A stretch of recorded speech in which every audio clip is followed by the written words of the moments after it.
दोस्तों अभी हमारे देश में 5 राज्यों के चुनाव हो रहे हैं। उत्तर प्रदेश, उत्तराखंड, पंजाब, गोवा और मणिपुर। इन 5 राज्यों के चुनाव यूँ तो बीजेपी और अपोजिशन पार्टीज के लिए बहुत ही इंपॉर्टेंट है, पर इनमें से एक राज्य का चुनाव जिसको कि 2024 से पहले एक सेमीफाइनल की तरह देखा जा रहा है वो है उत्तर प्रदेश का चुनाव। अमित शाह ने तो अपने एक स्टेटमेंट में यहाँ तक कह दिया है कि अगर आप 2024 में नरेंद्र मोदी को फिर से प्राइम मिनिस्टर के रूप में देखना चाहते हो तो योगी आदित्यनाथ को फिर से इलेक्ट करो।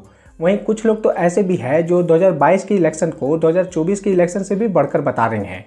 बीजेपी के लिए तो इन 5 राज्यों का चुनाव और भी ज़्यादा इंपॉर्टेंट है, क्योंकि इन 5 राज्यों में से 4 राज्य में बीजेपी की सरकार है, तो बीजेपी के लिए चैलेंज है कि इसको रिपीट करना।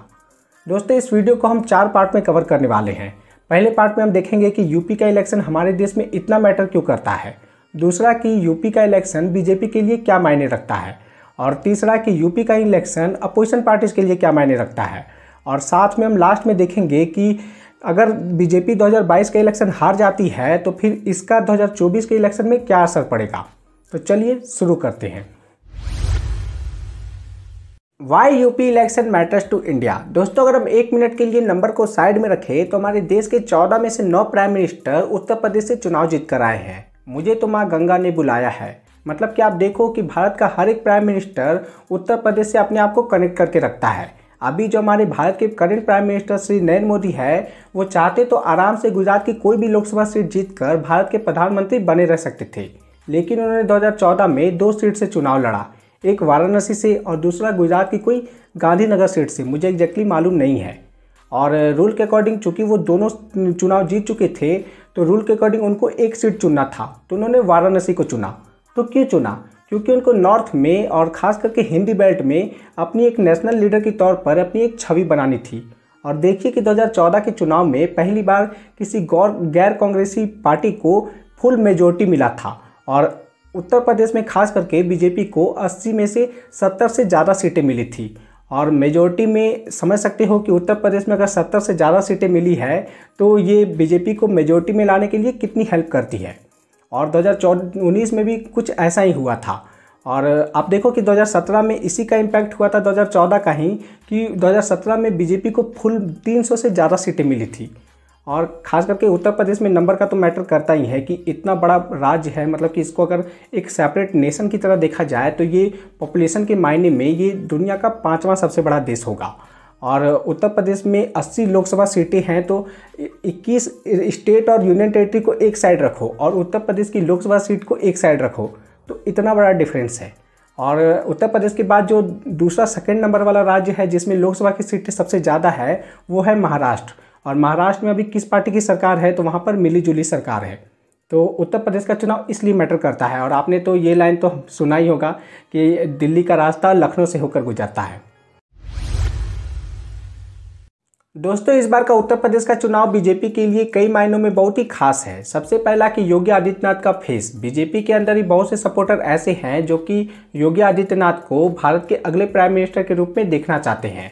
तो अगर योगी आदित्यनाथ को बीजेपी के सामने अपने आप को एक स्ट्रॉन्ग कैंडिडेट के रूप में दिखाना है तो उनको उत्तर प्रदेश का चुनाव जीतना ही होगा, क्योंकि 2017 में उत्तर प्रदेश का चुनाव उनके चेहरे पर नहीं लड़ा गया था। और सबसे बड़ा चैलेंजिंग और योगी आदित्यनाथ के लिए ये है कि 1984 के बाद से कोई भी पार्टी रिपीट में चुनाव जीतकर उत्तर प्रदेश में सरकार नहीं बना पाई है। दूसरा राम मंदिर, जिस मुद्दे को लेकर बीजेपी 2 से 303 सीटों तक पहुंची है, तो ऐसा पहली बार हो रहा है जब 2019 के वर्डिक्ट के बाद उत्तर प्रदेश में चुनाव हो रहा है। तो बीजेपी के लिए खुद भी ये देखना इंटरेस्टिंग होगा कि वो राम मंदिर को लेकर जनता से कितने सारे वोट खींच पाती है। तीसरा आर्टिकल 370, तो धारा 370 हटने के बाद भी उत्तर प्रदेश में पहली बार चुनाव हो रहा है, तो बीजेपी इसको लेकर भी एक एक्सपेरिमेंट करेगी कि धारा 370 हटाने के बाद वो जनता से कितना वोट खींच पाती है। चौथा सबसे बड़ा पॉइंट है फार्मर्स एजिटेशन। बीजेपी और खास करके अपोजिशन पार्टीज के लिए ये देखना बहुत इंटरेस्टिंग होगा कि इतना बड़ा आंदोलन चलने के बावजूद भी क्या जनता बीजेपी को फिर से वोट देती है कि नहीं। और ये खास करके जनता के लिए भी एक टेस्ट की तरह होगा, और बीजेपी के लिए तो है ही कि इतना बड़ा आंदोलन होने के बावजूद भी वो इस एजिटेशन को सह पाते हैं, एब्जॉर्ब कर पाते हैं कि नहीं। पांचवा सबसे बड़ा पॉइंट है कोविड-19 का सेकेंड वेव, जहां पर इतना सारा मिसमैनेजमेंट हुआ। मतलब कि मिसमैनेजमेंट तो सभी राज्यों में हुआ, फिर चाहे वहां किसी भी पार्टी की सरकार हो, लेकिन चूंकि अभी उत्तर प्रदेश में चुनाव हो रहा है तो अभी उत्तर प्रदेश की ही बात की जाएगी।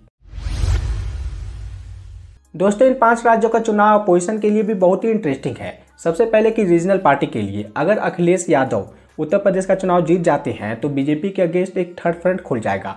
सबसे पहले कि बंगाल में ममता बनर्जी, महाराष्ट्र में उद्धव ठाकरे और उत्तर प्रदेश में अखिलेश यादव, तो ये तीनों एक फ्रंट खोलकर बीजेपी के अगेंस्ट में 2024 में चुनाव लड़ेंगे। वहीं कांग्रेस के लिए इस बार का इलेक्शन इतना इंपॉर्टेंट इसलिए भी है क्योंकि अगर हम पंजाब और उत्तर प्रदेश को छुड़ा दें तो उत्तराखंड, मणिपुर और गोवा में बीजेपी और कांग्रेस की डायरेक्ट फाइट है। और कांग्रेस के लिए इस बार देखना बहुत इंटरेस्टिंग होगा क्योंकि 2017 में मणिपुर और गोवा में वो सिंगल लार्जेस्ट पार्टी थी, लेकिन फिर भी वो सरकार नहीं बना पाई थी। और इससे दिशा तय होगा कि 2024 में कांग्रेस एक नेशनल पार्टी के तौर पर कितनी मजबूत होती है। वहीं अपोजिशन पार्टीज के लिए ये भी देखना इंटरेस्टिंग होगा कि जनता 100 रुपये का पेट्रोल देने के बावजूद, 1000 रुपये गैस सिलेंडर देने के बावजूद और घरेलू तेल की कीमतों में इतना बड़ा उछाल होने के बावजूद भी वो इन सब मुद्दों पर वोट देती है या फिर वो उनके अकॉर्डिंग वो देश हित के मुद्दे पर ज़्यादा ध्यान देती है। तो ये बीजेपी और अपोजिशन पार्टी के लिए तो एक टेस्ट है ही, साथ में ये जनता का भी टेस्ट है कि वो इन मुद्दों को लेकर क्या सोच रखती है, क्या मेंटेलिटी रखती है और किस आधार पर वोट देती है।